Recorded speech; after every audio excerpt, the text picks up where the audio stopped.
aka si Boss Igme ng Alpha Kappa Raw. At napakahalaga nito mga kahombre ko sa ating binubuong malupit na documentary tungkol dito kay Norman Gusgusin at sabihin na natin na kay Casper din. Kasi ito pong tao na ito yung malaking piece ng puzzle sa buhay nitong tao na ito. Ang dami niyong question. Kahit ako actually nagtatanong ako, bakit pinagmumura ni Norman Gusgusin si Boss Igme? I don't know. Hindi ko alam.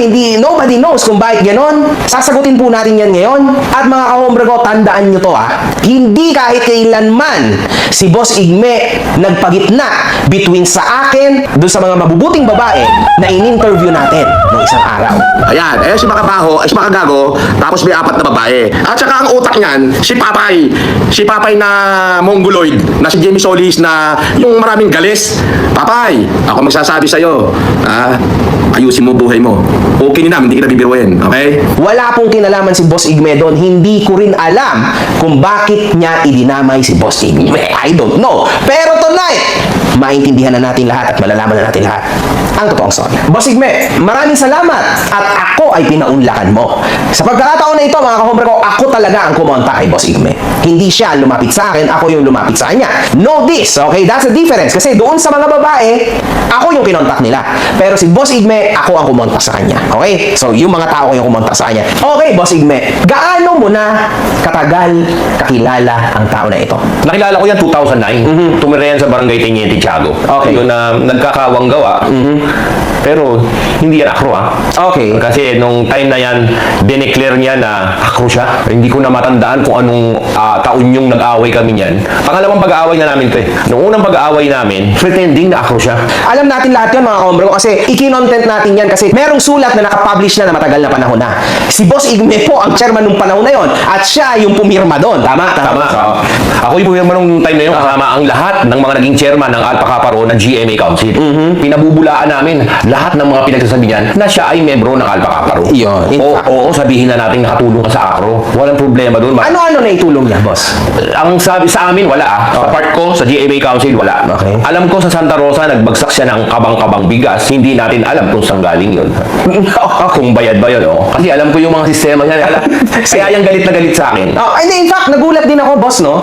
Kasi iba yung tama ng galit niya sa'yo. Kasi parang sobrang galit na galit siya sa'yo. Wala ka namang ginagawa, di ba? Yes, ewan ko yan. Katulad ng ginawa sa'yo, pinagbantaan ako. Dudukutin. Kaya tawagan niya pa ako, sinasagot ko nga sa telepono. Pinagmumura ko din. Bilang nagagalit na lang. Bakit, boss? Ano motibo? Ba't kayo nagkaaway? Okay ba kayo dati? Hindi naman, hindi ko siya kilala. No, first, alam mo tao, pag nakilala mo, nakaharap mo, may first impression ka na tinatawag. Tama ba? Iba na yung unang nakaharap ko siya, ayaw ko na siya. Okay.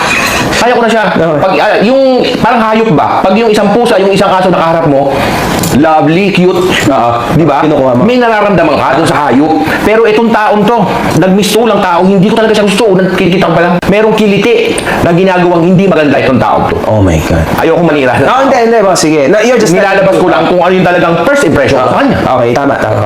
Yun na lang. Hanggang sa pumunta yan sa distrito, dinideclare niya siya ang pinakamataas na pinuno ng Alpha Kappa Raw ng Cavite. Totoo po ba yun, o hindi, boss? Negative. Paano siya magiging akro? Ang paluan sa akro, yung 1973. 1973. 73 ang ipapalo sa'yo. Eh, yung itsura niya, noong taong 2009, parang baka Indian run lang, hindi yan matapos. Hindi niya kayanin yung biga. Ano siya naging akro? Eh, baka yung baptize lang ng sampal, tumalsik yung posisyon niyang hindi pa bayad. I'm sorry guys.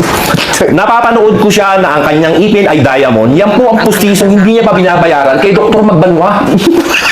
Opo, matagal po yung nanirahan sa amin. Sa dami. Sa inyo, sa Cavite, sa GMA Cavite. Okay. Barangay Teniente, Tiago. Okay. Barangay Nicolas Birata. Halos. Okay. Dun sa nakatira. Kung ang mutot siya, maamoy ko na. Okay, guys. Clear. Wala. Kanina, meron na naman akong napanood na napatino niya raw ang buong Metro San Jose. Boss, Ipalo ko yung mukha mo dyan sa GMA, Igme. 2009, pinatino ko yan San Jose. Alam mo yan, ako lang ang taong nagpatino sa lahat ng tarantado dyan sa San Jose. Noong 2009, tumira ko dyan ng 2009, pinatino ko yung barangay San Jose, Metro San Jose. Kahit tanongin nyo doon sa kapitan na si Joey Suarez. Ako nagpatino dyan. Lahat ng mga gang dyan, pinatino ko. Tol, when you say Metro San Jose, that is 5 barangay. Napatino mo yung 5 barangay? Aba, Hindi ko alam. Kasi boss, may experience ka dahil konsehal ka ngayon, tama? Yes. So, samantalang Mahirap, di ba? Mahirap, boss, di ba? Nung naging konsyal ako hindi ko alam kung anong action ang gagawin ko para mapatino yung barangay ko lang. Barangay ko lang sa Birata. Ikaw, 5 barangay, Metro San Jose na patino mo dahil tumira daw siya doon. Sabi Baka tumira. Hindi tumira. Iba yung salitang tumira sa nanirahan. Baka doon, tumira ka. Kasi lahat ng lugar na pinupuntahan yan, tinitira niya. Oh my God. Totoo yung sinabi niya. Tumira.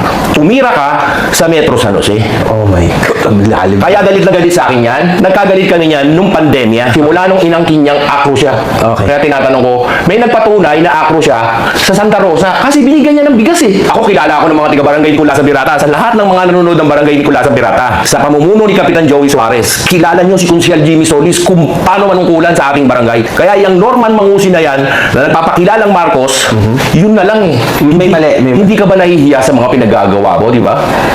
Ay, no. Porket ang apelidong Marcos ay napakapangyarihan. Malaki. Napakalaking apelido. Ini-insist mo, pinipretend mo. Ano ka? Ikaw ba yung kumanta ng Platters, yung The Great Pretender? Dapat yun ang kantahin mo. Kung ano pinagkakanta mo, kantahin mo yung The Great Pretender, no? Napakahusay mong mag-pretend.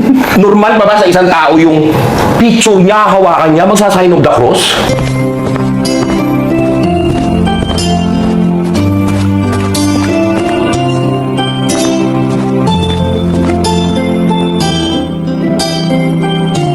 Nagulat niya ako, boss, nung nakita ko yun. Binabastos mo ang aming relihiyon bilang isang Katoliko. Ano bang relihiyon niya? Katoliko po ako. Hindi, siya.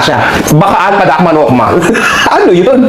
Mahirap magbanggit ng relihiyon eh. May relihiyong baka kulto. Okay. Kasi kung katoliko ka, alam mo ba sa gawin yan, utos ng Diyos, thou shall not use the name of your Lord in vain. Mag-sign of the cross ka, hihipuin mo yung larawan mo, ilarawan niya, na mukhang tipaklong. Ibig sabihin, ang sinasamba mo, tipaklong. Tanungin mo ako, anong klaseng tao siya? Ano bang klaseng tao? Siguro kung nag-psychiatrist ako, hindi na ako magsa-psychiatrist, mahihirapan akong i-identify kung anong klaseng tao yan. Nakakita ko ba naman ganyan tao? Pag inupuan niya, pag alis niya, kanya na. Ano yung ibig sabihin? Pag pinicturan niya yung building, kunyari, nag-selfie siya, Okay. yung nasa likod niya, kanya. Pag alis niya, kanya. Ganyan ang ugali niya. Kaya ang aking building, oh. Ako may-ari. Oh. Ano kayo ngayon? Oh, ayan, ako may-ari yan. Oh, inggit kayo, no? Sinasabi ko sa inyo, asal talo kayo sa akin. Bakit? Marami akong pera, mayaman ako. Eh, kayo, anong kinakain nyo ngayon? May nagkakwento ka pa regarding sa bigas, mga ganun. May nagdi-deliver ng bigas, isang truck na nag-live siya. O ito yung pamimigay ko noong panahon ng pandemic. Ayun pala yung truck ng bigas, pumarking lang. Pag alis ng bigas, wala na yung pamimigay. Kinuntit niya lang, di ba? Meron ba yung kinuha kalabasa sa probinsya, hindi niya binayaran. Totoo yun, boss. Ay baka magalit si FLM. Pero totoo yun. Is that real? Ewan sa'yo, tol. Okay.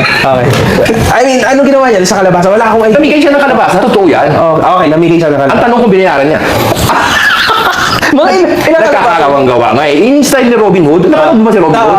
Nagnanakaw si Robin Hood para ipamigay sa mahihirap. Yun ang gustong-gusto ng Pilipino.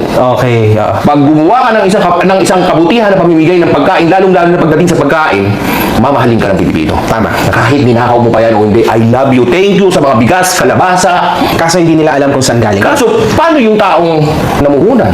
Paano yung taong bumili ng mga negosyong ito na hindi mo naman babayaran? Paano yung pag-aari ng mga taong ninakaw ni Robin Hood para ipamigay sa tao? Oo nga, no. Mahirap yan, boss. Kung mag-humanitarian service ka, patak-patak na lang tayo, huwag ka na magnakaw. May point yan, boss. Di ba, tol? At saka kung ano lang yung kaya mo, Yeah. yun ang ibigay mo. Tama? Eh, sa abot ng kaya mo. Huwag mong pilitin yung sarili. Oo, wag mo pilitin sarili. Kasi sabi ko nga, boss, lagi, no? Bakuran mo muna. O bakuran mo na ng buong pamilya mo bago bakuran ng iba. Kasi mahirap yun. Nakapagkawang gawa ka nga, ninakaw mo lang naman yan, Robin Hood. So, ano mo pala si Casper, boss? Si Casper, pinsang buo ko.